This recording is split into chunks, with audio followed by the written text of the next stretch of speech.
আমি ফজরের নামাজ পড়িয়ে বাইরে আছি, বাইরে আমি 750 টাকা কাম করছি, 750 টাকা কাম করছি। আমি এখন ডাক্তারের দোকানে বাচ্চার জন্য ক্যাম্পাস নেবো, নেমে দাঁড়াইছি। আমার গাড়িতে বয়মের ভিতরে টাকা ছিল, এই পোলা নিয়ে গেছে। এবং গাড়িটাই যে এই জায়গায়, গাড়িটা এই জায়গায় এখান থেকে নিয়ে গেছে উনি সামনে ছিল আর গাড়িটা ছিল পিছনে। আর কীভাবে নিয়েছে সেটা আপনারা ভিডিওতে দেখবেন। তো একটা রিস্কালার টাকা নিয়ে এইসব নেশাখোরদের কারণে এখন মানুষের রাস্তায় চলাচল অসুবিধা হয়ে গেছে। এখন কয়েকটা পোলাপাইন নাকি চিনছে তারা, এখন গেছে তারা দেখতে। এখন বাকিটা দেখি কি হয়। আর আপনাদের সারাদিনের ইনকাম চলে গেছে না? কয় টাকা ছিল? 750। 750 না?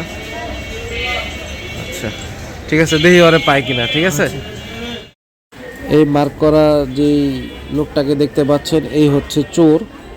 সে একটা অসহায় রিক্সা চালকের আজকে তার সারা দিনের ইনকাম সে নিয়ে নিয়েছে।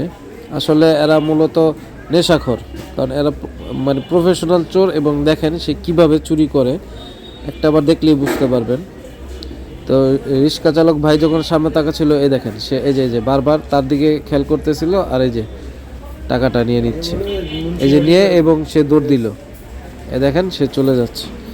তো তাকে কেউ চিনে থাকলে অবশ্যই নক করবেন, কারণ এই অসহায় রিক্সা চালক ভাই খুবই কষ্ট করে টাকা ইনকাম করে। তো সবাই ভালো থাকবেন।